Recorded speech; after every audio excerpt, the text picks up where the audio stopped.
Anak itu pulang dari taman bermain, tapi bukan sendiri. Sejak hari itu, ia mulai tidur dengan teman yang tidak bisa dilihat siapapun. Teman main yang tak pulang sendiri.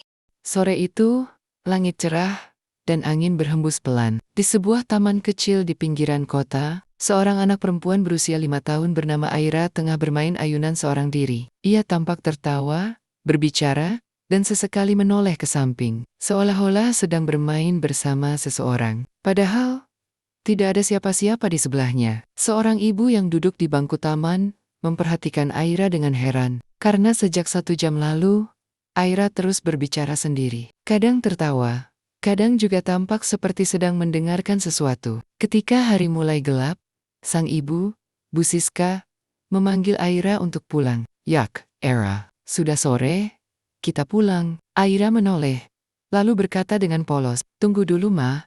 Teman Aira belum selesai main." Malam itu, di rumah, Aira tampak ceria seperti biasa. Tapi sejak ia pulang dari taman, ia mulai sering berbicara sendiri di kamarnya. Terkadang tertawa pelan, kadang mengobrol seperti ada orang lain yang menjawab. Awalnya, Bu Siska dan suaminya mengira itu hanya bagian dari imajinasi anak kecil. Tapi lama-kelamaan, ada yang terasa ganjil. Setiap malam, Aira minta tempat tidur dikosongkan sebagian. Ia bilang, itu untuk temannya. "Dia tidur sama Aira, Ma. Jangan duduk situ.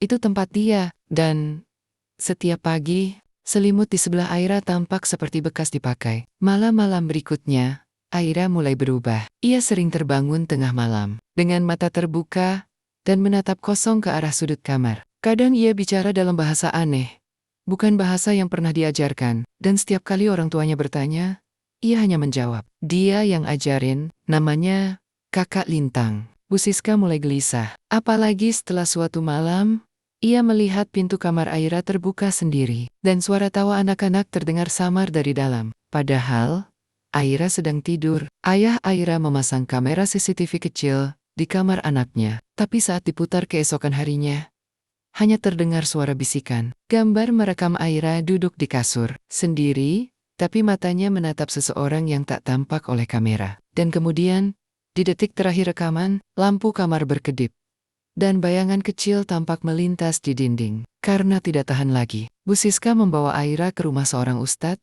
yang dikenal bijak dan sering menangani gangguan spiritual. Pak Ustadz hanya memegang tangan Aira sebentar, lalu memejamkan mata. Anak ini tidak pulang sendiri dari taman waktu itu. Ada yang mengikutinya.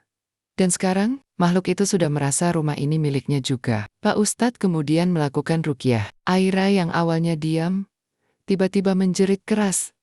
Tubuhnya menggigil, dan wajahnya berubah murung. "Pergi!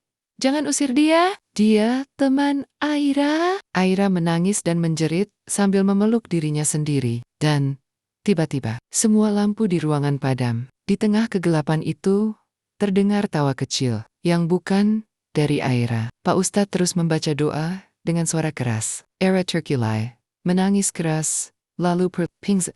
Besoknya, Aira bangun dengan wajah pucat. Ia tampak bingung dan lemas, Ma. Aira mimpi buruk. Kakak Lintang marah. Dia bilang gak bisa balik ke taman. Sejak malam ruqyah itu, Aira tak lagi berbicara sendiri. Ia mulai tidur nyenyak, dan tidak pernah lagi meminta tempat tidur dikosongkan. Tapi, Bu Siska tak pernah lagi mengizinkan Aira bermain ke taman itu sendirian. Dan kadang, saat malam sudah sangat larut, masih terdengar suara kecil dari arah lemari. Suara yang berbisik, "Main lagi? Yuk, teman tak kasat mata mungkin. Bukan hanya imajinasi." Kadang, mereka datang karena ingin tinggal. "Hati-hati dengan siapa anakmu bermain.